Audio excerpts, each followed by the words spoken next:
ஒரு ஆமென் சொல்லலாமா? ஆமென், அல்லேலூயா.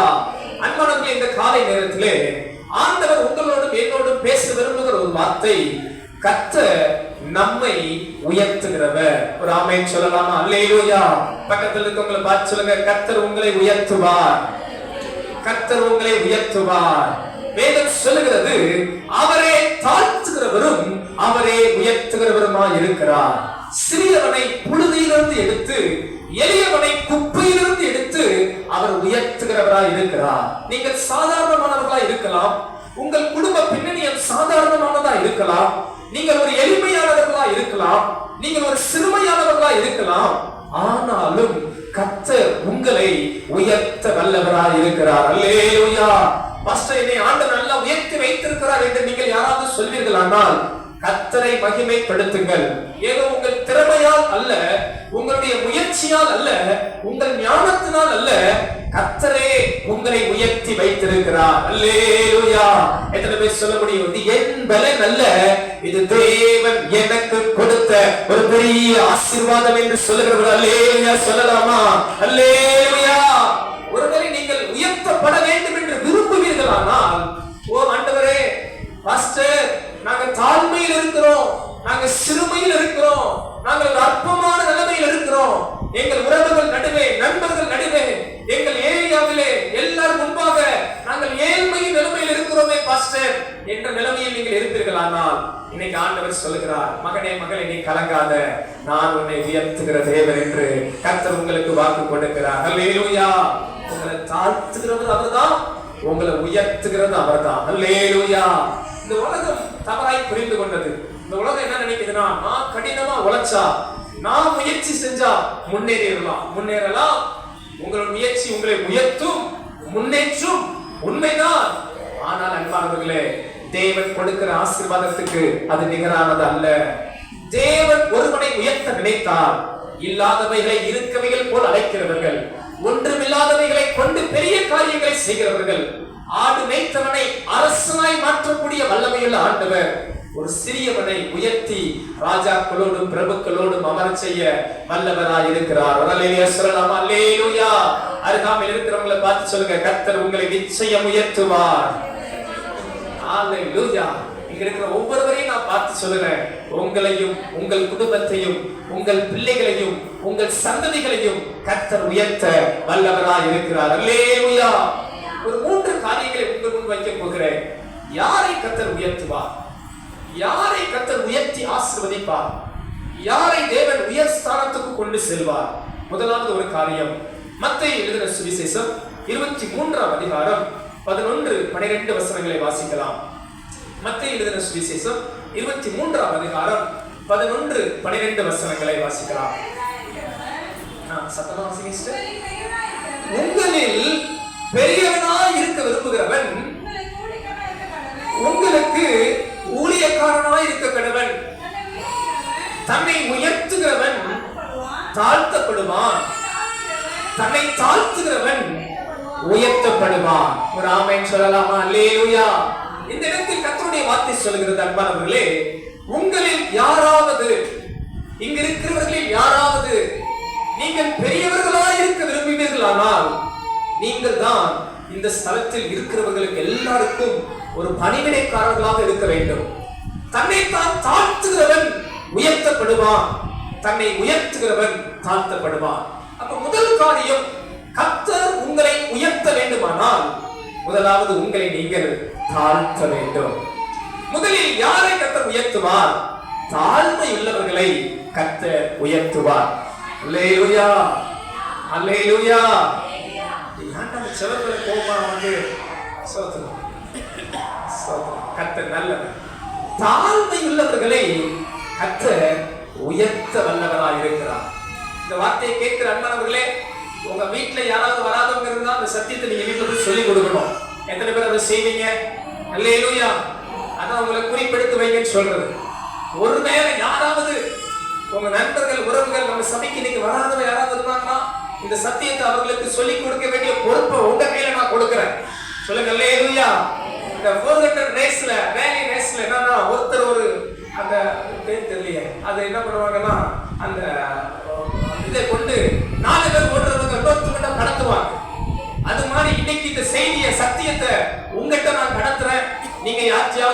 யாருக்காவது இந்த சத்தியத்தை சொல்லிக் கொடுக்கணும். எத்தனை பேர் செய்வீங்க? அல்லேலூயா. கர்த்தர் நல்லவர். முதலாவது ஒரு காரியம், யாரை கர்த்தர் உயர்த்த போகிறார்? தாழ்மை உள்ளவர்களை கர்த்தர் உயர்த்துவார். அன்பானவர்களே, இந்த உலகம் தாழ்மை உள்ளவர்களை பார்ப்பது ரொம்ப கடினம். இந்த உலகத்துல தாழ்மையானவர்கள் வெகு சிலர்.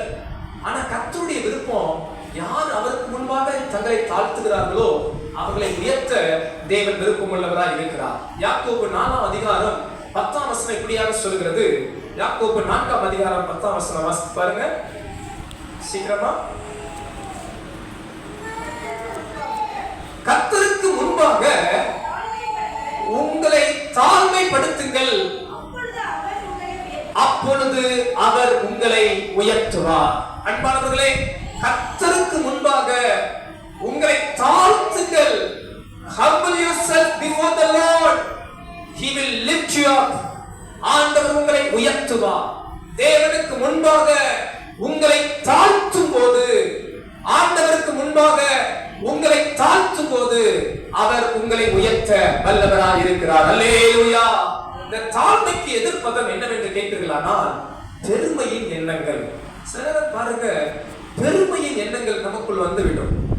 நான், என் சுயம், என் பலன், என் ஞானம், என் பராக்கிரமம் என்ற பெருமை நமக்குள் வந்துவிடும். அன்பானவர்களே, நான் தாழ்மையாய் சொல்லுகிறேன், ஒரு நாளும் ஒருபோதும் பெருமையான எண்ணங்கள் உங்களுக்குள்ளும் எனக்குள்ளும் வந்துவிடக் கூடாது. எத்தனை பேர் ஆமென் சொல்றீங்க? அல்லேலூயா. மேன்மைக்கு முன்னானது தாழ்மை. பாருங்கள், தேவன் தாழ்மை உள்ளவனுக்கு கிருபை அளிக்கிறார், பெருமை உள்ளவனுக்கு எதிர்த்து நிற்கிறார். பெருமையான பேச்சுக்கள், பெருமையான எண்ணங்கள், பெருமையான சுவாபங்கள் நமக்குள் வராதபடி கர்த்தர் காப்பாராக. ஆமென் சொல்லுங்க. அல்லேலூயா. வேதத்திலே ஒரு பெரிய ராஜா இருந்தார். அன்றைக்கு பாபிலோனில் பெரிய ராஜா நேபுகாத்நேச்சார் என்கிற ஒரு பெரிய ராஜா, பெரிய சர்வாதிகாரி, பல நாடுகளை அரசாட்சி பண்ணினவன். ஒரு நாள் என்ன பண்ணினான்? தனது அரண்மனையின் மேல் மாடியில் அவன் நடக்கிற போது, ஓ இது என் பலன், இது என் சாம்ராஜ்யம், இது என் பராக்கிரமம் என்று தனக்குள் பெருமை பேசினானா. அதை கேட்ட கர்த்தர் வானத்திலிருந்து அவனை அடித்தார். அவன் மனிதனாய் இருந்தவன். அவன் சில காலம் தன்னை தாழ்த்துகிற காலம் மட்டும் பனியிலும் மலையிலும் வெயிலிலும் நினையத்தக்க மனுஷ சாயலில் இருந்து ஒரு மிருகத்துக்கு ஒப்பாக தள்ளப்பட்டான். ஒரு நாளிலே அவன் உணர்ந்த பின்பு திரும்ப தன் ராஜஸ்தானத்துக்கு வந்தான் என்று வேதம் சொல்கிறது. அன்பானவர்களே, இந்த காலை நேரத்திலே பெருமையானவைகளை நம்முடைய வாழ்விலிருந்து புறம் தள்ளுவோம். பெருமையான பேச்சுகள், பெருமையான எண்ணங்கள், பெருமையான சுபாவங்களை நமது வாழ்விலிருந்து அகற்றிவிட்டு கர்த்தருக்கு முன்பாக உங்களை தாழ்த்துங்கள். தாழ்மையின் சிந்தையை தரித்துக் கொள்ளுங்கள். கர்த்தர் உங்களை நிச்சயமாக ஆசீர்வதிப்பார். அல்லேலூயா சொல்லலாமா? அல்லேலூயா. கர்த்தருக்கு முன்பாக உங்களை தாழ்த்துங்கள். நான் அடிக்கடி சொல்லுவேன், அதிக கனியுள்ள மரம் எப்போதுமே தாழ்ந்து இருக்கும். ஒரு மரத்துல ஒரு கிளையில many fruits, அதிக கனி இருக்குன்னா அந்த கிளை எப்படி இருக்கும்? கீழே இருக்கும், அது உச்சியில இருக்காது, அது தன்னை உயர்த்தி காண்பிக்காது, அது தாழ்ந்து இருக்கும். நீங்கள் அதிக ஆசீர்வதிக்கப்பட வேண்டுமா? தாழ்ந்து இருங்கள். கர்த்தர் உங்களை நிச்சயம் உயர்த்துவார். அல்லேலூயா. பல ஆண்டுகளுக்கு முன்பு மேரேஜ் ஆகல, அப்ப நான் சில்ட்ரன் ஸ்கூல் மினிஸ்ட்ரி நான் பண்ணி கொண்டு இருந்த போது ஒரு நாள் ஒரு ஸ்கூல்ல நடத்தி நான் அவங்களுக்கு சண்டே கிளாஸ் பாட்டு நான் சொல்லி கொடுத்து கொண்டு இருந்தேன். அப்போ ஒரு தம்பி என்னை பார்த்து, பாஸ்டர் எனக்கு ஒரு நாட்டுப்புற பாட்டு சொல்லி கொடுங்க பாஸ்டர் தான். எனக்கு நாட்டுப்புற பாட்டு சொல்லி கொடுக்கவா? சரிப்பா தம்பி, அடுத்த வாரம் சொல்லி கொடுக்குறேன். நான் வந்து ஜோம் பண்ணேன், ஆண்டவரே நாட்டுப்புற பாட்டு சொல்லித்தாங்கன்னு சொல்லிட்டா நான் என்ன பண்ணேன் அப்படின்னு நான் ஜோம் பண்ணிட்டு இருக்கிறேன். ஆண்டு எனக்கு ஒரு வார்த்தை கொடுத்தார். அப்போ நான் ஒரு சின்ன பாட்டு நான் சண்டே ஸ்கூல் பண்ணுறேன் எழுதியிருக்கிறேன். அதில் ஒரு பாட்டு அப்போ நான் எழுதுனேன். அப்போ இந்த சம்பவம் எனக்கு தாழ்மையை குறித்து ஆண்டவர் எனக்கு காண்பித்தார். அப்போ நான் ஒரு பாடல் எழுதுனேன். நாட்டுப்புற பாட்டு நல்லா பாடு தம்பி, நாட்டுப்புற பாட்டு நல்லா கேளு தங்கா, பெரிய ராஜா பெருமைப்பட்டு நாட்டை விட்டு காட்டுக்கு போனா, சாப்பாட்டுக்கே புல்ல திண்டா. பெரிய ராஜா பெருமைப்பட்டு நாட்டை விட்டு காட்டுக்கு போனா, சாப்பாட்டுக்கே புல்ல திண்டா. அது யாரு உனக்கு தெரியுமா? அது யாரு உனக்கு தெரியுமா? அது யாரு உனக்கு தெரியுமா? அது யாரு உனக்கு தெரியுமா? அது நேபுகாத்நேச்சார்தானே, அந்த பெருமைப்பட்ட ராஜாதானே. அது நேபுகாத்நேச்சார்தானே, அந்த பெருமைப்பட்ட ராஜாதானே. பெருமைப்படாதே தம்பி, பெருமைப்படாதே, பெருமைப்படாதே தங்கா, பெருமைப்படாதே. நம்மள சொல்லாமா? பெருமைப்படாதே சபையே, பெருமைப்படாதே, பெருமைப்படாதே சபையே, பெருமைப்படாதே. நமக்குள்ள பெருமைகள் வேண்டாம், தாழ்மைகள் வேண்டும். இயேசு எப்படிப்பட்டவரா இருந்தா தெரியுமா? அந்த பூமியில பிலிப்பியர் 2ஆம் அதிகாரத்துல நம்ம வாசிக்கிறோம். பிலிப்பியர் 2ஆம் அதிகாரம் 2ஆம் வசனத்துல கூட வாசிக்கிறேன். பிலிப்பியர் 2ஆம் அதிகாரம் சீக்கிரமா யாராவது வாசிங்க தயவாய். பிலிப்பியர் 2ஆம் அதிகாரம். நீங்கள் ஏக சிந்தையும் ஏக அன்புள்ளவர்களாய் இருக்க வேண்டும் என்று கர்த்தர் விரும்புகிறார். அன்பானவர்களே, சபையே, நாம் ஏக சிந்தை ஏக அன்பு வேண்டும். சபைகளுக்குள் ஏக சிந்தை வேண்டும், ஒரே சிந்தை. இங்க இருக்கிற தேவ பிள்ளைகள் எல்லாரும் கேளுங்கள், நமக்கு இருக்கிற ஒரே சிந்தை கிறிஸ்துவின் சிந்தை. என்ன அந்த சிந்தை? நாம் நித்தியத்துக்கு போக வேண்டும், நம்மோடு கூட நித்தியத்துக்கு ஒரு கூட்டம் வர வேண்டும். வேற சிந்தை நமக்குள்ள வரக்கூடாது. சபைக்குள்ள வேற எண்ணங்கள் நமக்கு இருக்கக்கூடாது, வேற பேச்சுகள் நமக்கு இருக்கக்கூடாது, வேற பெருமையான காரியங்கள் மேல் கீழ் எதுவும் இருக்கக்கூடாது. நமக்கு இருக்கிற ஒரே இலக்கு இயேசு மட்டுமே. எத்தனை பேர் ஆமென் சொல்றீங்க? அல்லேலூயா. இந்த சபையில் நடக்கிற எல்லா ஊழியத்தின் நோக்கம், அது சண்டே ஸ்கூல் ஊழியமா இருக்கட்டும், வாலிபர் ஊழியமா இருக்கட்டும், சகோதரர்கள் ஜெபமா இருக்கட்டும், சுவிசேஷ ஊழியமா இருக்கட்டும், எல்லா ஊழியத்தின் நோக்கம் எப்படி ஆகிலும் அழிந்து போகிற ஆத்துமாக்களை கர்த்தருடைய ராஜ்யத்துக்குள் நடத்த வேண்டும். நம்மை உயர்த்துவதற்கோ, நம்மை மேன்மைப்படுத்துவதற்கோ, நம்மை பிரஸ்தாபப்படுத்துவதற்கோ எதுவும் இல்லை. ஏக சிந்தை, ஏக மனம், கிறிஸ்து விரும்புகிற விருப்பமே உங்களுக்கும் எனக்கும் உண்டாவதாக. எத்தனை பேர் புரிந்து கொண்டவங்களா? அல்லேலூயா சொல்லுங்க பார்க்கலாம். அல்லேலூயா. சரி, தொடர்ந்து சீக்கிரமா வாசிக்க பார்க்கலாம்.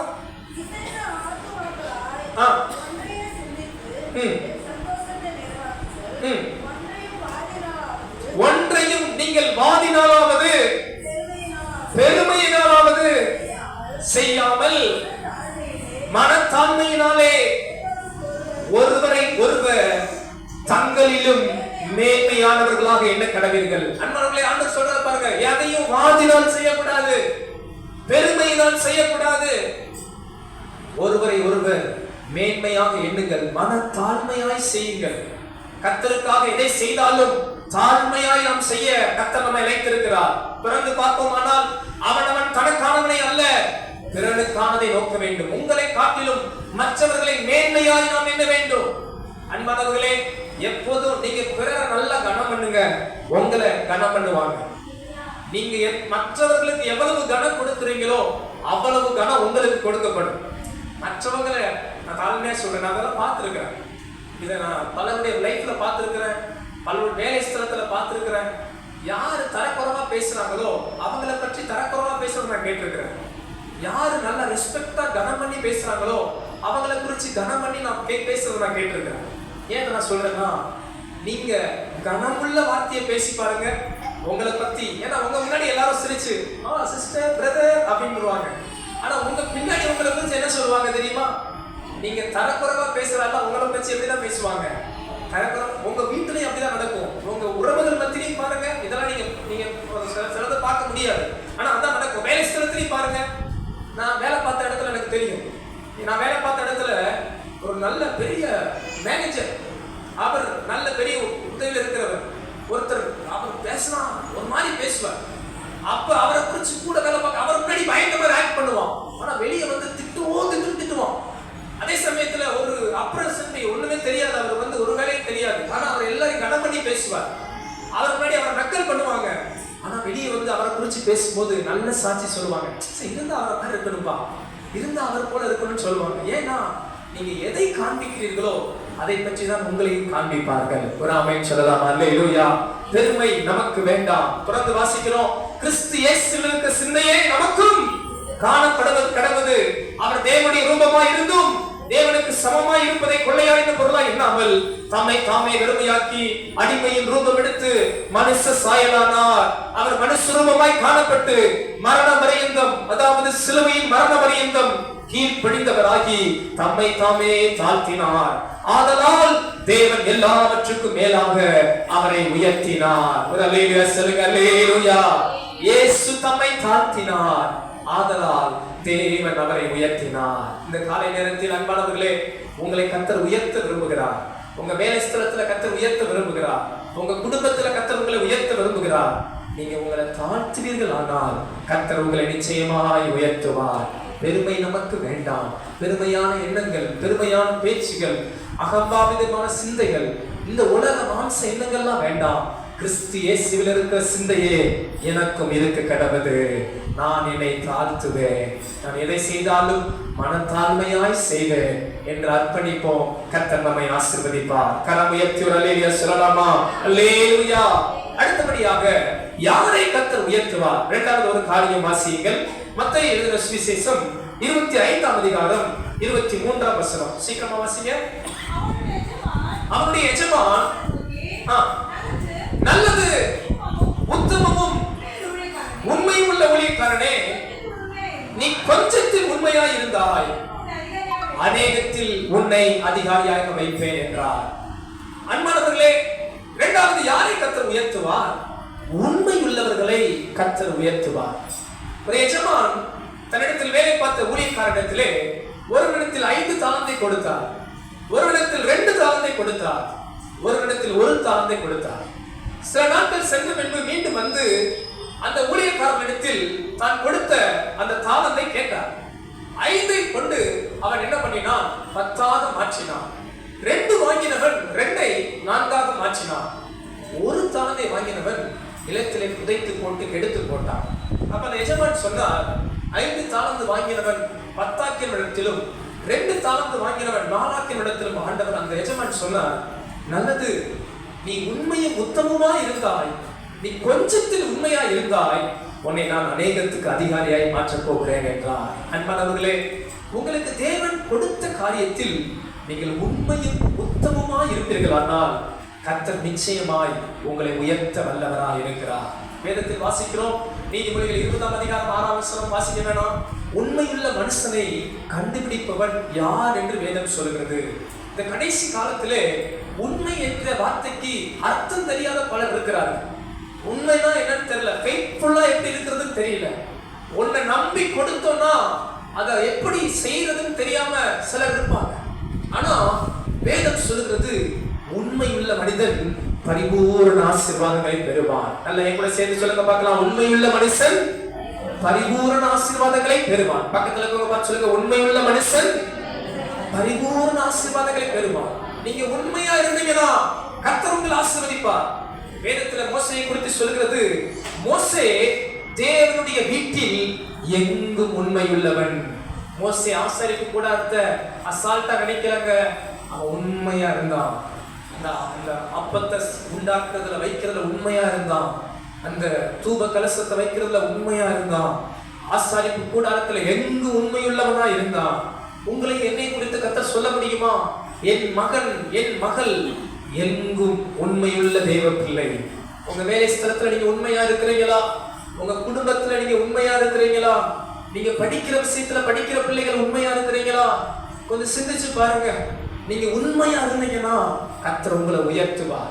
சிலர் பாருங்க, படிக்க ஸ்கூலுக்கு போயிட்டு நல்லா வீட்டுல சொல்லிடுவாங்க ஸ்கூலுக்கு போறேன்ட்டு, ஆனா எங்க போக மாட்டாங்க.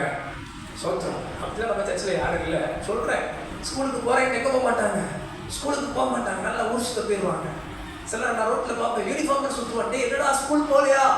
ஃபர்ஸ்ட் ஸ்கூல் லீவ் ஃபர்ஸ்ட், இவன் லீவ் போட்டான். ஆனா என்ன சொல்றது, ஸ்கூல் லீவ் ஃபர்ஸ்ட். நான் கேட்பேன், எனக்கு தெரியுமே ஸ்கூல் லீவா நீ லீவா அப்படின்னு கேட்பேன். அப்ப சரிப்பா, நான் லீவு ஃபர்ஸ்ட். பாருங்க, சிலர் உண்மை இல்லை. வேலை ஸ்தலத்துல சிலர் பாருங்க, உண்மையற்றவர்கள் எப்படி இருக்க முடியும்? கடந்த நாட்டில் ஒரு செய்தி மாஸ்டர் மைண்ட சொன்னாங்க. எனக்கு முழுசா தெரியல, அதனால எனக்கு தெரிஞ்சதை சொல்றேன். ஒரு பிரதர் எப்பயோ ஒரு திருடின தொகையை சின்ன வயசுல சாப்பாட்டுக்காக திருடி இருக்கிறார். ஆண்டவை ஏற்றுக்கொண்டு பல ஆண்டுகள் கழித்து வேதத்தை வாசிக்கும் போது, நீ இப்படி செஞ்சது தப்பு, பாவம், நீ திருடன பொருளை திரும்ப கொடுன, நீ மனம் திரும்பி இவ்வளவு நாள் கழிச்சு அவர்களை தேடி போய் அந்த தொகையை போய் கொடுத்துட்டு வந்தாராம். இவ்வளவு காலத்துக்கு தேவையான மொத்த காசை சேர்த்து வச்சு கொடுத்தாராம். அந்த வேதம் ஒரு மனிதனை எப்படி மாற்றுகிறது? உண்மையுள்ள மனிதர்கள் ஆசீர்வதிக்கப்படுவார்கள். ஒரு ஆமென் சொல்லுங்க. அல்லேலூயா. அன்பானவர்களே, நீங்க உண்மை உள்ளவர்களா இருந்தா கர்த்தர் நிச்சயமாய் உங்களை உயர்த்தி ஆசீர்வதிப்பார். வேலை ஸ்தலத்துல உண்மையா இருங்க. உங்களுக்கு தேவன் நம்பி கொடுத்த சின்ன சின்ன பொறுப்புகள்ல உண்மையா இருங்க. கர்த்தர் உங்களை நிச்சயமாகவே ஆசீர்வதிப்பார். நீங்க உண்மை உள்ளவர்களா இருக்கும்போது கர்த்தர் உங்களை உயர்த்துவார். எத்தனை பேர் கவனிக்கிறீங்க? எல்லாம் கவனிக்கிறவங்களா அல்லேலூயா சொல்லலாமா? அல்லேலூயா. சில சபையில எப்படி பேசுறத நான் கேள்விப்பட்டிருக்கிறேன். சபையில காணிக்கை கொடுத்தா, தசமபாகம் கொடுத்தா அவங்களை உயர்த்தி வச்சிருப்பாங்க. தசமபாகம் கொடுக்கிறவங்களுக்கு தான் சபையை நல்லா இது பண்ணுவாங்க அப்படின்னு சில சொல்லுவாங்க. நான் தாழ்மையா சொல்லுவேன், பணத்தை வைத்து தேவன் யாரையும் மதிப்பிடுவது அல்ல. சொல்லுங்க அல்லேலூயா. இங்க இருக்கிற சபையில நான் தாழ்மையா சொல்றேன், நம்ம சபையில இவங்க காணிக்கை கொடுக்குறாங்க, அவங்க காணிக்கை கொடுக்குறாங்க, அதனால யாரையும் தூக்கி வச்சு நான் பேசவே மாட்டேன். என்னை பர்சனலா நீங்க இந்த பழகினீங்கன்னா எனக்கு தெரியும். பணக்காரர்கள ரொம்ப பணம் இருக்குன்னு என்கிட்ட யாராவது சொல்லிட்டாங்கன்னா நான் டிஸ்டன்ஸா இருந்துக்குவேன். சோத்திரம். கர்த்தர் நல்லவர். அல்லேலூயா. பாஸ்டர் எனக்கு நல்ல குணம் இருக்குன்னு சொன்னாங்கன்னா அவங்க கூட நல்லா ஒட்டிருப்பாங்க. சொல்லுங்க அல்லேலூயா. அதை யாரும் சொன்னதில்லை. நான் யாரும் பணத்தை பார்த்து போறது. ஆனா நல்லா கவனிங்க. ஆனா நாங்க யாரை உயர்த்துவோம்னா, இது எங்களுக்கு பைபிள் காலேஜ்ல கற்றுக் கொடுப்பாங்க. உண்மையா இருக்கிறாங்களா, ஆராதனைக்கு தவறாம வர்றாங்களா, ஜெபத்துக்கு வர்றாங்களா, ஊழியத்துக்கு வர்றாங்களா, கீழ்படுறாங்களா, செவி கொடுக்கிறாங்களா, அவங்கள தான் நம்ம என்ன பண்ண முடியும். உண்மை இல்லாதவங்கிட்ட கொடுக்க முடியாது. இந்த மொபைலோட வேல்யூ தெரியாத ஆள்கிட்ட நான் கொடுத்தா என்ன ஆகும் யோசிச்சு பாருங்க. தூக்கி கீழே போட்டு என்ன பண்ணிடுவாங்க, அந்த போனை உடைச்சிருவாங்க. ஆனா அந்த போன் வாங்குறதுக்கு நான் எவ்வளவு கஷ்டப்பட்டு எனக்கு தான் தெரியும். இதுக்கு எவ்வளவு விலை கொடுத்தேன் எனக்கு தான் தெரியும். நீங்க அப்படி செய்வீங்களா? ஏன்? உண்மை உள்ளவர்களிடத்தை தான் நம்பி சில காரியங்களை கொடுக்க முடியும். ஆனா சிலர் நம்ம நம்பி கொடுப்போம், அவங்க அதை செய்யாம கூட போவாங்க. சில நேரங்கள் அது சபையில் நடக்கும், ஊழியத்தில் நடக்கும். இயேசுவுக்கே நடந்தது. யூதாஸ் காரியத்துக்கிட்ட தான் இயேசு என்ன கொடுத்தார்? பணப்பையை கொடுத்தார். ஆனா அவன் எதுக்கு காட்டி கொடுத்துட்டான்? பணத்துக்காகவே இயேசுவை காட்டி கொடுத்தான். சிலர் இருப்பாங்க. ஆனா நீங்கள் இதை புரிந்து கொள்ளுங்கள், சபைக்கு தேவ பிள்ளைகள், உண்மை உள்ளவர்களை தான் கர்த்தர் உயர்த்துவார். உண்மை உள்ளவர்களை தான் கர்த்தர் ஆசீர்வதிப்பார். உண்மை உள்ளவர்களை தான் தேவன் உயர்த்துவார். எங்களுக்கு பொதுவா சொல்லுவாங்க, ஒரு 4 குவாலிட்டி ஒரு ஆள் இருக்கா, ஃபாஸ்ட் ஆங்கிலத்தில் சொல்லுவாங்க, FAST. அவங்க தான் நம்ம என்ன பண்ண முடியும், நம்பி சில பொறுப்புகளை கொடுக்க முடியும். Fனா ஃபெய்த்ஃபுல் பர்சனா இருக்கிறாங்களா, உண்மையா இருக்கிறாங்களா, ஆலயத்துக்கு உண்மையா வர்றாங்களா, ஆலயத்துல உண்மையா தாங்குறாங்களா. உண்மையா இருந்தாங்கன்னா அவங்க உண்மையா கொடுக்கவும் செய்வாங்க. ஜெபத்துக்கு உண்மையா வர்றவங்க உண்மையா கொடுப்பாங்க, உண்மையா ஊழியத்தை தாங்குவாங்க, உண்மையா ஊழியம் செய்வாங்க. அப்ப ஃபெய்த்ஃபுல் பர்சனா இருக்கிறாங்களா, அடுத்து அவைலபிளா இருக்கிறாங்களா. இஷ்டத்துக்கு வந்து இஷ்டத்துக்கு போனா அவங்கள நம்ம என்ன பண்ண முடியாது, அவங்க நம்பி சில காரியம் செய்ய முடியாது. நம்ம 5 மணிக்கு வாங்கினா நைட் 10 மணிக்கு வர ஆளை வச்சு என்ன பண்ண முடியும், ரொம்ப கஷ்டம். அப்படிப்பட்ட ஆட்களை நம்ம நம்பி இருக்க முடியாது. அவைலபிள் பர்சனா இருக்கணும். அப்புறம் சப்மிசிவ் பர்சனா இருப்பாங்களா? S, submissive. கீழ்ப்படிற ஆளா இருக்கிறாங்களா? நம்ம ஒண்ணு சொன்னா அவங்க ஒண்ணு செஞ்சா ரொம்ப கஷ்டம். நம்ம நடந்தா ஓடுவாங்க, நம்ம ஓடுனா நடப்பாங்க, சரி நில்லுன்னா உட்காருவாங்க. இப்படிப்பட்ட ஆளை வச்சு எப்படி யுத்தம் பண்றது? சண்டை பண்ற நேரம் பட்டயத்தை எடு அப்படின்னா பட்டயத்தை உள்ள வச்சுக்கிட்டு இப்ப உட்கார்ந்து இளைப்பாருவோம் பாஸ்டர். அப்படிப்பட்ட ஆளை யுத்தத்துக்கு கூட்டு போட என்ன ஆகுறது? சோத்திரம். அவ்வளவுதான், அவரு அவ்வளவுதான். சோத்திரம். எதுவுமே புரிஞ்சுக்கிட்டீங்க? அல்லேலூயா. கீழ்ப்படியணும், சப்மிசிவ் பர்சனா இருக்கணும். அப்பதான் அதுல பெரிய ஆசீர்வாதம் இருக்கும். நான் சில இடங்கள்ல பார்ப்பேன், சில சபைகளில கர்த்தரை எழுந்து நின்று ஆராதிக்கொண்டா அப்பதான் உட்கார்ந்து பைபிள் வாசிக்கிறது. இதுவரைக்கும் வாழ்க்கையில என்ன நடக்கிறது இல்ல, வேதத்தை வாசிக்கிறது. சில இடத்துக்கு சபைக்கு செய்திக்கு போகும்போது நோட் பண்ணுவேன், ஜனங்களுடைய தன்மையை யோசித்து பார்ப்பேன். எல்லாம் எழுந்து நின்று கர்த்தரை ஆராதிக்கொண்டா அப்பதான் ஆதியாகமத்தை திறந்து ஆதியிலே தேவன் வானத்தையும் பூமியையும் சிருஷ்டித்தார்.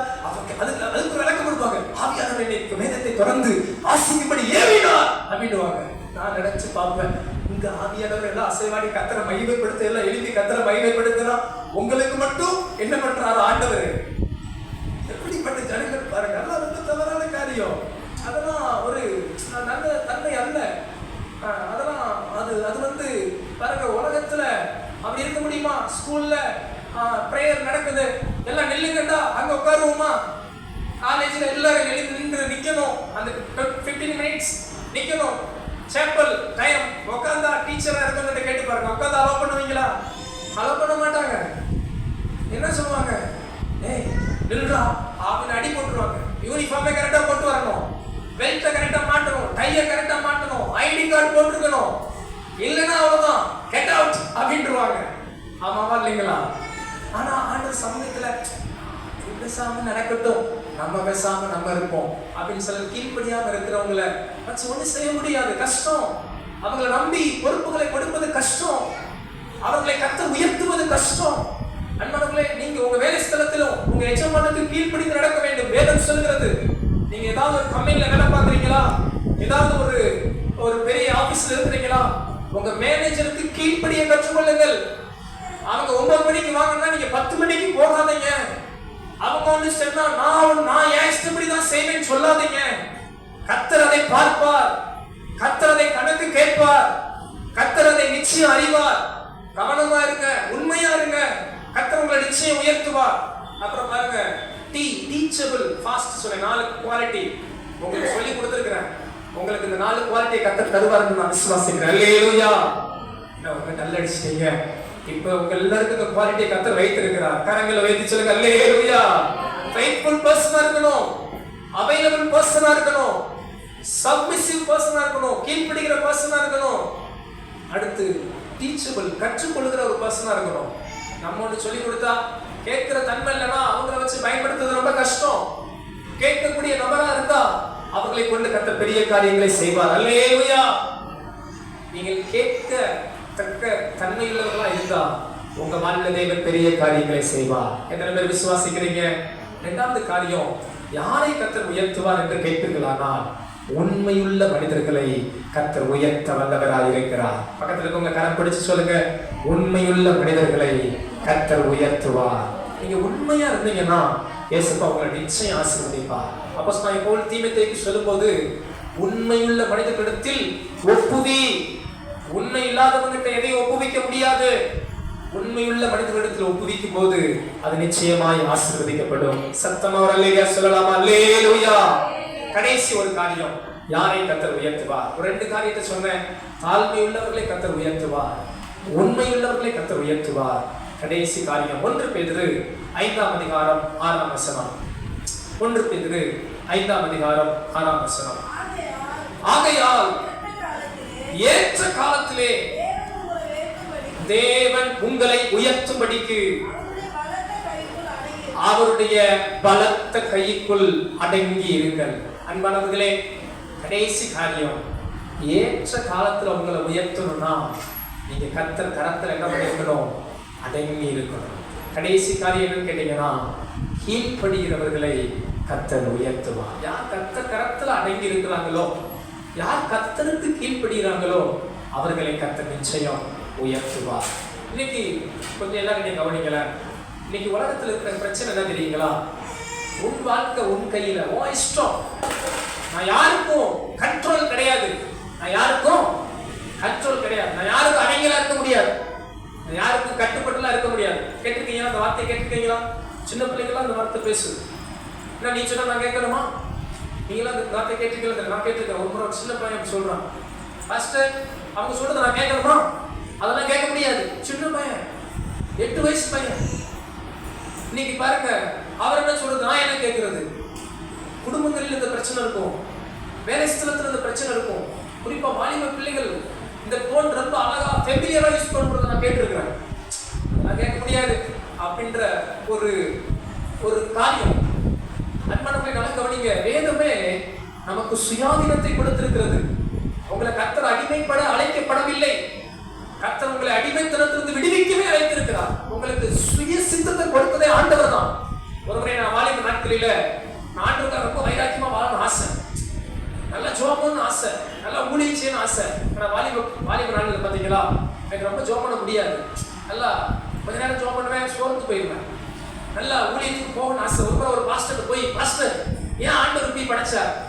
என்னை ஒரு செஸ் போர்டு காய் மாதிரி படைச்சு என்னை ஆண்டவரே தூக்கிட்டு போய் இப்படி வைக்கிற மாதிரி இருந்தா நல்லா இருக்குமே பாஸ்டர், என்னை அவரே சித்தப்படி உண்டாக்கிட்டா நல்லா இருக்குமே பாஸ்டர், என்னையே எப்படி படைச்சிட்டார்?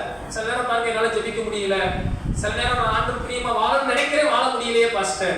அதுபோது அந்த பாஸ்டர் சொன்னாரு, தம்பி உன்னை ஆண்டவர் மிஷின் மாதிரி படைக்கலப்பா, சுவிட்சை தட்டி விட்டுட்டா சோத்திரம் சோத்திரம் சோத்திரம் சோத்திரம் ஆஃப் பண்ணிட்டா விட்டுறதுக்கு, சுவிட்சை தட்டி விட்டுட்டா ஓடி போய் ஊழியம் செய்யறதுக்கு, சுவிட்சை ஆஃப் பண்ணிட்டா நிக்கிறதுக்கு. உடைய மிஷின் மாதிரி வைக்கலப்பா. உனக்கு ஆண்டவர் சுய விருப்பத்தை கொடுத்திருக்கிறார், சுய சித்தத்தை கொடுத்திருக்கிறார். நீ இஷ்டம் போல வாழலாம், தப்பு இல்ல, வாழு, பாவம் செய்யலாம். அப்போஸ்தலன் பவுல் சொல்றாருல, எல்லாம் செய்ய எனக்கு அதிகாரம் இருக்கு, ஆனா எனக்கு தகுதியா இராது. இஷ்டம் போல நடக்கலாம். இன்னைக்கு பாருங்க, எத்தனை பேர் இன்னைக்கு ஒயிட் ஷாப்ல இருக்கிறவங்க இருப்பான், இந்த நேரத்துல தியேட்டர்ல போய் உட்கார்ந்துதான் இருப்பான், மாட்டானா? செய்வான். ஏன்? ரட்சிக்கப்பட்டவர்கள், இயேசுவை அறிந்தவர்கள், ஞானஸ்நானம் எடுத்தவர்கள். இன்னைக்கு ஞானஸ்நானம் எடுத்தவங்க ஆலயத்துக்கு வராம இருக்கிறவங்க இருக்கிறாங்க. அபிஷேகம் பெற்றவர்கள், கர்த்தரை தேடாத பெருங்கூட்டம் இருக்கு. ஏன்? ஆண்டவர் நினைச்சா ஒரு அடி அடிச்சா என்ன ஆகும் நினைச்சு பாருங்க. ஒரு அடி கர்த்தர் அடிச்சா என்ன ஆகும்? ஆனா ஏன் அடிக்காம பொறுமையா இருக்கிறாரு? மனம் திரும்பட்டும். கர்த்தர் சுய சித்தத்தை கொடுத்திருக்கிறார். ஆண்டவர் கண்ட்ரோல் பண்ணி, ஏய் நான் ஆண்டவர் கும்பிடு அப்படின்னு என்ன பண்ணல, சொல்லல. கண்ட்ரோல் பண்ணி, நீ எனக்கு அடிமையா இருக்கணும், இதற்கு கீழ்ப்படியணும், கண்ட்ரோல் பண்ணி செய்யல. ஆனா நம்ம விருப்பத்தோடு கர்த்தருக்கு கீழ்ப்படிய தேவன் விரும்புகிறார். நீங்க அந்த சுயாதீனத்தை விருப்பத்தோடு தேவ சித்தத்துக்கு, ஆண்டவரே உங்க விட்டா எங்க போவேன், உங்க சமூகத்தை விட்டா, உங்க பிரசன்னத்தை விட்டா, உங்க வார்த்தையை விட்டா, உங்களோட விருப்பத்தோடு நான் கீழ்ப்படிச்சு விருப்பத்தோடு நடக்க அர்ப்பணிக்கிற ஆண்டவரே நீங்க ஒப்பு கொடுத்தீர்களானா கர்த்தர் உங்களை நிச்சயம் உயர்த்துவார். அன்னைக்கு இஸ்ரவேல் ஜனங்கள் பண்ண தப்பு அதுதான். வேதத்தில் அந்த ஆண்டவர் அழகா சொல்றார். 81ஆம் சங்கீதத்தை எடுத்து பாருங்களேன். அன்னைக்கு இஸ்ரவேல் ஜனங்கள் என்ன பண்ணாங்கன்னு பாருங்களேன். 81ஆம் சங்கீதம் 8ஆம் வசனத்திலிருந்து சில வார்த்தைகள் உங்களுக்கு நான் காண்பிக்கிறேன்.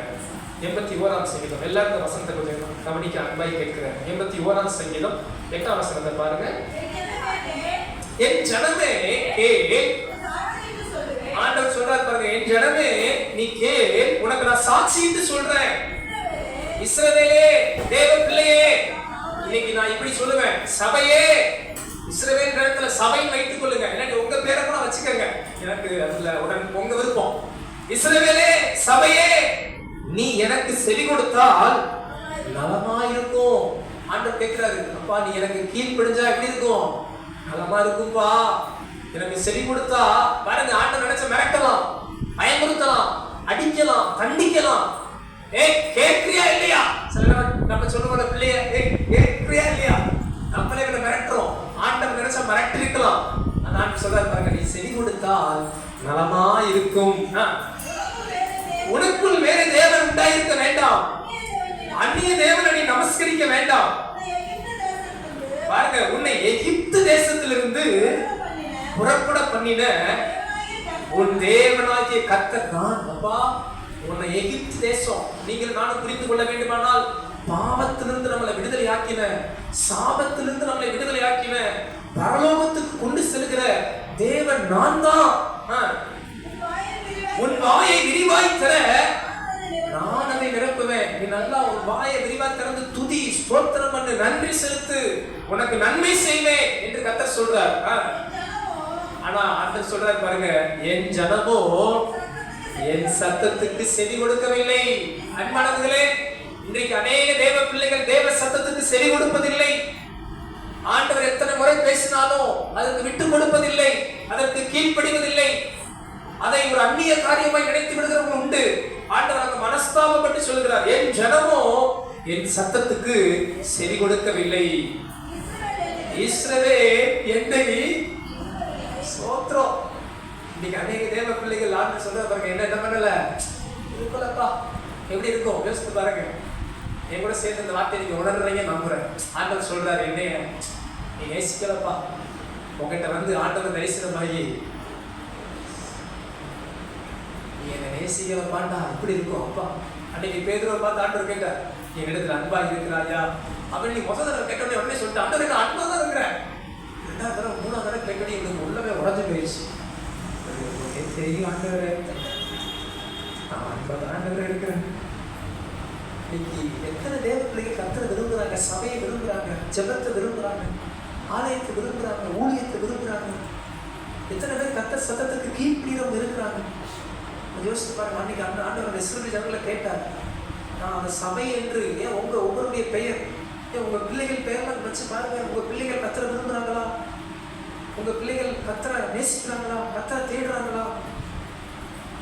அடுத்து பாருங்க, தொடர்ந்து வாசிக்க பார்க்கலாம். ஆகையால் அவர்களை அவர்கள் இருதயத்தின் கடினத்திற்கு விட்டுவிட்டேன், தங்கள் யோசனைகள் படியே நடந்தார்கள். இங்க பாருங்க, இந்த வார்த்தை ரொம்ப முக்கியமான வார்த்தை. ஆண்டவர் பாருங்க, அவங்க கேட்காததுனால சரி போ, இஷ்டம் போலே நடந்துக்க ஆண்டவர் சொன்னாராம். அவர்கள் இருதய கடினத்துக்கே கர்த்தர் என்ன பண்ணிட்டாராம், விட்டுட்டாராம். சரி போ, இப்படி மனசு இல்லையா, சரி போ, செவியோட மனசு இல்லையா, சரி போ, உங்க விருப்பப்படியே நடந்துக்க, உன் விருப்பப்படியே வாழு. சிலர் சொல்லுவாங்க, எல்லா பிரச்சனையும் பாஸ்டர் ஏன் இந்த பிரச்சனை, செஞ்சதெல்லாம் அவங்க விருப்பம், செஞ்சதெல்லாம் அவங்க யோசனை. கடைசி என்ன சொல்லுவாங்க, கர்த்தர் என்னை கைவிட்டார். ஒரு குடும்பத்துக்கு நான் ஆலோசனை சொல்ல போயிருந்தேன், அந்த வேற ஊரு. அப்ப அந்த ஒரு பிரதர் என்ன சொல்றேன், ரொம்ப அர்த்தத்தே சொல்றேன், பாஸ்டர் ஏசப்பா என்னை கைவிட்டார்.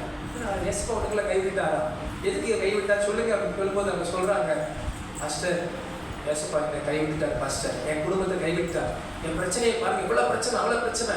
நான் கேட்டேன், நீங்க ஜோம் பண்ணுவீங்களா, கர்த்தரை தேடுவீங்களா, ஆலயத்துல ஒழுங்கா போவீங்களா? நான் ஆலயத்துக்கு போனாதான் ஆண்டவர் எனக்கு செய்யணுமா? அவங்க என்கிட்ட கேட்கிறாங்க, நான் ஆலயத்துக்கு போனாதான் ஆண்டவர் எனக்கு செய்யணுமா? வேதத்துல சொல்லிருக்கு, நீ தேவனை மறந்தா கர்த்தர் என்ன பண்ணுவார்?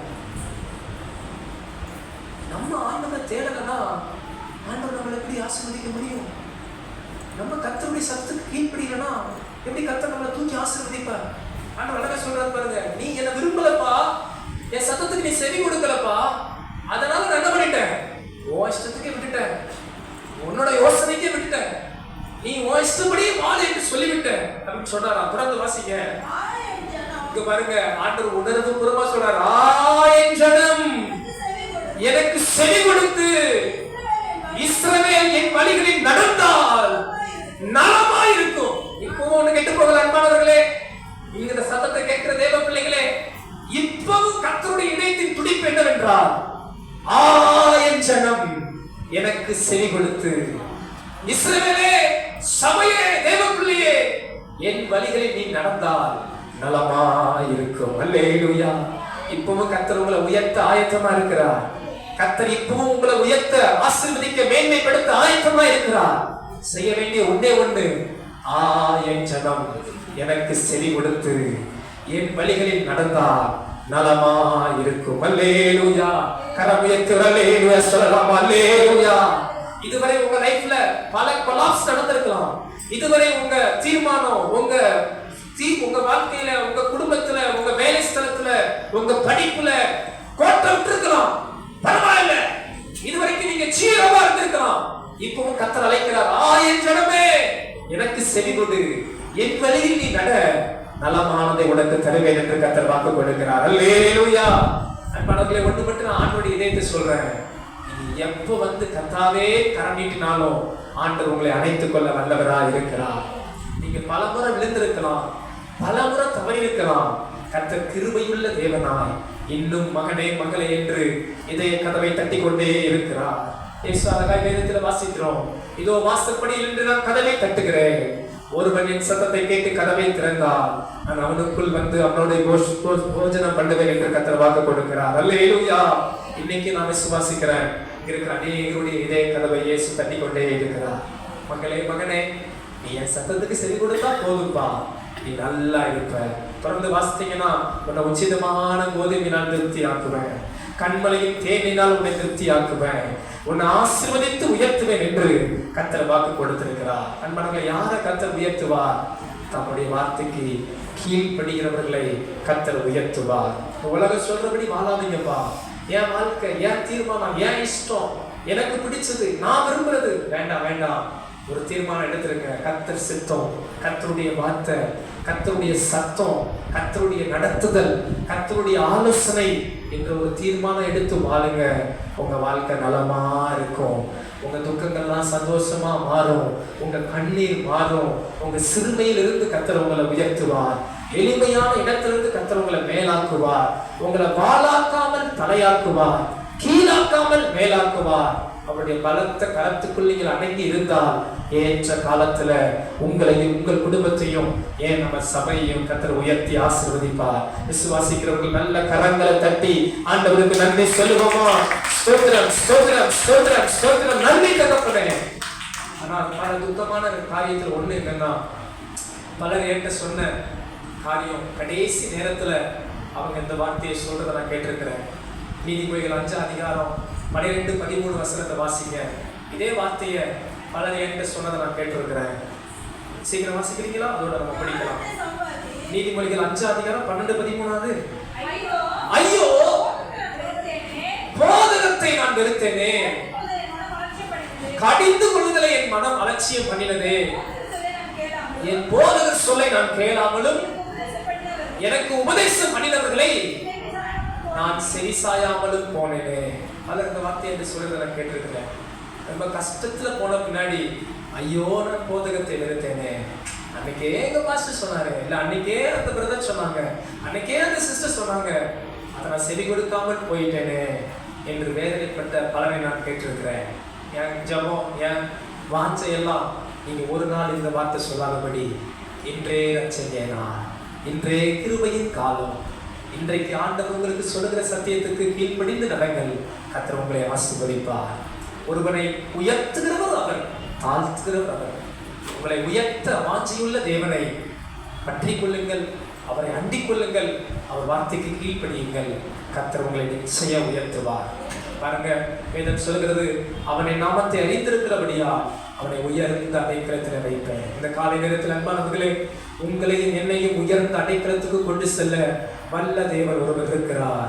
அவர் உங்களை நிச்சயமாகவே உயர்த்துவார். பக்கத்துல உங்களை பார்த்து சொல்லலாமா? கர்த்தர் உங்களை நிச்சயமாகவே உயர்த்துவார். கர்த்தர் உங்களை நிச்சயமாகவே உயர்த்துவார். யாரை உயர்த்துவார்? 3 காரியம் சொல்லலாமா? தாழ்மை உள்ளவர்களை உயர்த்துவார். எங்களோட சேர்ந்து சொல்லுங்க, தாழ்மை உள்ளவர்களை உயர்த்துவார். 2வது, உண்மையுள்ளவர்களை உயர்த்துவார். உண்மையுள்ளவர்களை உயர்த்துவார். 3வது காரியம், கீழ்ப்படுகிறவர்களை கர்த்தர் உயர்த்துவார். கீழ்ப்படுகிறவர்களை கர்த்தர் உயர்த்துவார். இந்த காலை நேரத்துல என் ஜெபம், நம்ம எல்லாரையும் கர்த்தர் உயர்த்த போகிறார். நம்ம எல்லாரையும் கர்த்தர் உயர்த்த போகிறார். கண்களை மூடி ஜெபம் பண்ணுவோமா? ஹல்லேலூயா. எல்லாரும் அப்படியே கண்களை மூடி இந்த காலை நேரத்தில் ஆண்டவரை நோக்கி பார்க்கலாம். இயேசுவே, உங்க கரத்துல என்னை அர்ப்பணிக்கிறேன் ஐயா, என்னை அர்ப்பணிக்கிறேன் ஆண்டவரே, என்னை ஒப்பு கொடுக்கிறேன் ஆண்டவரே. எல்லாரும் ஜெபம் பண்ணுவோமா? நீங்க தான் ஜெபிக்க போறீங்க. கர்த்தர் உங்களை நிச்சயம் உயர்த்த போகிறார். ஹல்லேலூயா. ஒரு நிமிடம் மாத்திரம் எல்லாரும் பயபக்தியா கண்களை மூடி ஒரு ரக்கபா ஷந்தரா பலபா நல்ல துதிகளை ஏறெடுப்போமா? நன்றி ஆண்டவரே, நன்றி ஆண்டவரே, நன்றி ஆண்டவரே. எல்லாரும் ஸ்தோத்திரம் பண்ணுங்க, எல்லாரும் ஸ்தோத்திரம் பண்ணுங்க, எல்லாரும் ஸ்தோத்திரம் பண்ணுங்க. ரேகாபா ஷந்தரா கபாதனமா நன்றி தகப்பனே. நல்ல கரங்களை தட்டி அப்பாவுக்கு நன்றி சொல்லுவோம். நல்ல கம்பீரமா கரங்களை தட்டி, நல்ல பலத்தோடு கரங்களை தட்டி, இயேசுவே உம்மை நாங்கள் ஸ்தோத்திரிக்கிறோம் ஐயா. நன்றி ஆண்டவரே. எத்தனை பேர் ஒப்பு கொடுக்கிறீங்க? கர்த்தர் உங்களை உயர்த்த போகிறார். மகனே, மகளே, உங்க வாழ்வு குறியிருப்பது தேவ சித்தம் அல்ல. நீங்கள் ஒடுக்கப்பட்டிருப்பது தேவ சித்தம் அல்ல. நீங்கள் குறைவாய் இருப்பது தேவ சித்தம் அல்ல. உங்களை தேவன் உயர்த்த சித்தமுள்ளவராய் இருக்கிறார். எத்தனை பேர் தங்களை அர்ப்பணிக்கிறீங்க? ஆண்டவரே, எனக்கு தாழ்மையின் சிந்தையை தாங்கப்பா. எத்தனை பேர் கேட்கிறீங்க? நான் எனக்காக ஜெபம் பண்றேன். நீங்க உங்களுக்காக நல்ல சத்தத்தை உயர்த்தி ஜெபம் பண்ணுங்க. எனக்குள்ள பெருமை வரக்கூடாது, பெருமையான பேச்சுகள் இருக்கக்கூடாது. நான் பிறரை மேன்மையாக எண்ண வேண்டும். நல்ல சத்தத்தை உயர்த்தி கேளுங்க. எனக்குள்ளே கிறிஸ்துவின் சிந்தை உண்டாவதாக. சபையிலே இயேசுவின் சிந்தை, சபையின் நோக்கமே ஆத்தும ஆதாய சிந்தை எங்களுக்கு உண்டாகட்டும் ஆண்டவரே. 2வது கேளுங்க, உண்மையா இருக்கணும் ஐயா. நல்ல கேளுங்க, என்னை உண்மையுள்ள மனிதனாய், உண்மையுள்ள மகனாய், உண்மையுள்ள மகளாய் என்னை வைப்பீராக. நல்ல சத்தத்தை உயர்த்தி ஜெபம் பண்ணுங்க. ஆண்டவரே, நான் உண்மையா இருக்கணும். நல்ல ஜெபிங்க. நீங்க வேலை ஸ்தலத்துல படிக்கிற பிள்ளைகள் கேளுங்க, ஆண்டவரே பாடத்தை உண்மையா படிக்கிற கிருபையை தாங்க. நல்ல கல்லூரி படிக்கிற தம்பி தங்கச்சிக்கு கூட ஜெபம் பண்ணுங்க. ஆண்டவரே, நான் சின்சியரா படிக்க எனக்கு உதவி செய்யுங்க. நல்ல வேலை பார்க்கிறவங்க எஜமானுக்கு உண்மையா இருக்கிற வேலை எனக்கு தருவீராக ராஜா. அது மாத்திரம் சபையில கர்த்தர் உங்களை நம்பி ஒரு ஊழியத்தை கொடுத்தா அது அசதியா செய்யாதபடி, அசட்டையா செய்யாதபடி, அதை குறித்து கவனம் இராதபடி, அசால்ட்டா இராதபடி, உண்மையுள்ள தேவ பிள்ளையா இருக்கிற கிருபையை கர்த்தர் ஒவ்வொருவருக்கும் கொடுப்பாராக. ஹல்லேலூயா. அது சிறுவர் ஊழியம், வாலிபர் ஊழியம், சகோதரர்கள் ஊழியம், சுவிசேஷ ஊழியம், அடுத்த கேசல் ஊழியம், எந்த ஊழியமா இருந்தாலும் நம்ம அதை உண்மையாய் உத்தமமாய் கர்த்தருக்கு என்று செய்கிற பலனை கிருபைகளை ஆண்டவர் நம்ம எல்லாருக்கும் கொடுப்பாராக. நன்றி தகப்பனே. அடுத்து ஒரு காரியம் ஆண்டவர்கிட்ட கேட்பாப்பா, நாங்க கீழ்ப்படிந்து நடக்க, கீழ்ப்படிந்து இருக்கிற கிருபையை எங்களுக்கு தருவீராக. எல்லாரும் ஸ்தோத்திரத்தோடு ஜெபம் பண்ணுவோமா? ஆண்டவர் உங்களை ஏற்ற காலத்தில் உயர்த்தும்படி அவரது பலத்த கரத்துக்குள் அடங்கி இருங்கள் என்று கர்த்தர் சொல்லி இருக்கிறார். நிச்சயம் அவரது கரத்துக்குள் கீழ்ப்படிந்து இருக்கிற பிள்ளைகளை ஆசீர்வதிப்பார். அங்க போனா அற்புதம், இங்க போனா அதிசயம், அங்க போனா ஏதாவது நடக்குமா, இங்க போனா ஏதாவது நடக்குமா? நான் தாழ்மையா சொல்லுவேன், கர்த்தர் கரத்தில் அடங்கி இருங்க, கர்த்தர் வைத்த இடத்தில் அடங்கி இருங்க, கர்த்தருடைய சித்தத்தில் நீங்க அடங்கி இருப்பீர்களானால் கர்த்தர் உங்களை உயர்த்தி வாளாக்காமல் தலையாக்கி தேவனுடைய நன்மையாலும் கிருபையாலும் உங்களை நிரப்ப வல்லவராய் இருக்கிறார். விசுவாசிக்கிறவர்கள் கரங்களை தட்டி அப்பாவை ஸ்தோத்திரத்தோடு உயர்த்தி, இயேசுவே உம்மை நாங்கள் ஸ்தோத்திரிக்கிறோம் ஐயா, நன்றி செலுத்துகிறோம் அப்படி நெஞ்சு மேல் கரங்களை வைத்து ஒரு சின்ன ஜெபம் ஏறெடுக்க போகிறோம். எத்தனை பேர் வாழ்வில் தேவன் உங்களை உயர்த்த வேண்டும் என்று விரும்புறீங்க? எத்தனை பேர் ஆண்டவர் உங்களோட பேசியிருக்கிறான்னு உணர்றீங்க? அந்த சத்தத்துக்கு உங்களை கீழ்ப்படிய பண்ணுவீர்களா? நான் கர்த்தர் உங்களை நடத்துவார். ஒரு நிமிடம் நம்மை நாமே நிதானித்து பார்ப்போம். ஆண்டவரே, இந்த வார்த்தையில நாங்கள் எங்கேயாவது இடர்னா எங்களை பலப்படுத்தி நிறுத்துங்கப்பா, எங்களை பலப்படுத்தி நிறுத்துங்கப்பா. நாங்கள் உம்மால் ஆசீர்வதிக்கப்பட உதவி செய்யும். பரலோக பிதாவே, இந்த வார்த்தையை கேட்ட தேவ பிள்ளைகளை ஒரு ஊழியக்காரன் மனதார ஆசீர்வதிக்க ஆண்டவரே. எங்கள் சபையில் இருக்கிற எந்த குடும்பமும் ஆண்டவரே சிறுமையானவர்களா அல்ல, ஒடுக்கப்பட்டவர்களா அல்ல, ஏதோ குறைவானவர்களா அல்ல, எல்லா விதத்திலும் நிறைவானவர்களா இந்த மாதம் நீங்க கொடுத்த வாக்குத்தத்தத்தின்படி, உமது ஐஸ்வர்யத்தின்படி உமது பிள்ளைகளை எல்லாம் நிறைவாக்குங்கப்பா, எல்லாரையும் உயர்ஸ்தானத்தில் நிறுத்துங்கப்பா. எங்க சபையில் இருக்கிற சிறு பிள்ளைகள், வாலிபர்கள், சகோதரர்கள், சகோதரிகள் எல்லாரையும் உயர்ஸ்தானத்தில் நிறுத்துங்க. கர்த்தர் நீரே உயர்த்துவீராக. இயேசுவின் நாமத்தில் ஜெபிக்கிறேன், என் ஜெபம் கேளு நல்ல பிதாவே. ஆமென், ஆமென், அல்லேலூயா. கடைசியா ஒரு முறை பக்கத்துல இருக்கிற கரங்களை பிடிச்சு கர்த்தர் உங்களை நிச்சயம் உயர்த்துவார். ஆமென், ஆமென், ஆமென். சில அறிவிப்புகளை கேட்கலாம்.